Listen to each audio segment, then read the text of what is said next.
एक छोटे से गांव में हरे भरे पहाड़ों और झरनों के बीच दो प्यारे बच्चे आकाश और रिया रहते थे। आकाश और रिया बहुत अच्छे दोस्त थे।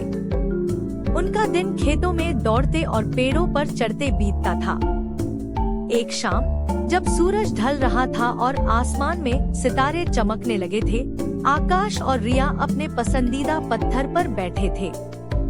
आसपास कीड़े चमक रहे थे, जिससे रात और भी जादुई लग रही थी। आकाश ने अपनी अंगुली से आसमान की ओर इशारा करते हुए कहा, रिया देखो, वो तारा कितना चमक रहा है।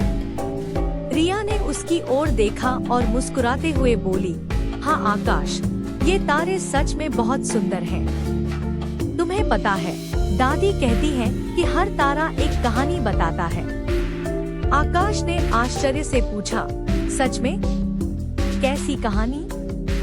रिया ने आंखें बंद की और दादी की कहानियों को याद करते हुए बोली, दादी कहती हैं कि ये तारे वे लोग हैं जो हमसे बहुत दूर चले गए हैं। वे हमें देख रहे हैं और हमें आशीर्वाद दे रहे हैं। आकाश ने थोड़ी देर के लिए सोचा और फिर बोला, रिया तुम्हें पता है, मेरे दादाजी भी अब तारे बन गए हैं। वे हमेशा कहते थे कि हमें अपनी इच्छाओं के पीछे भागना चाहिए। रिया ने सहमति में सिर हिलाते हुए कहा, हाँ आकाश, हमें अपने सपनों को सच करने के लिए मेहनत करनी चाहिए।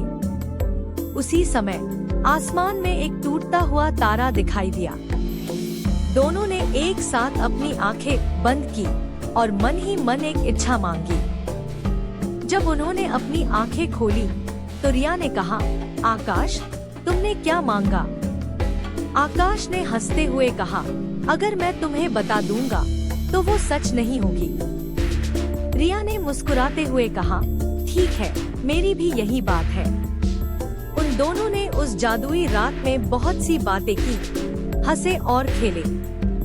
आसपास की झील से टिमटिमाती रोशनी ने उनकी हंसी को और भी रोशन बना दिया।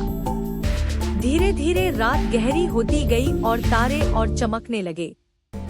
जब वे घर लौट रहे थे तो आकाश ने सोचा कि ये रात हमेशा उसकी यादों में जीवित रहेगी। दोनों ने एक दूसरे से विदा ली और अपने अपने घर की ओर चल दिए, लेकिन उनके दिल में वो तारे और इच्छाएं हमेशा के लिए बस गई थी।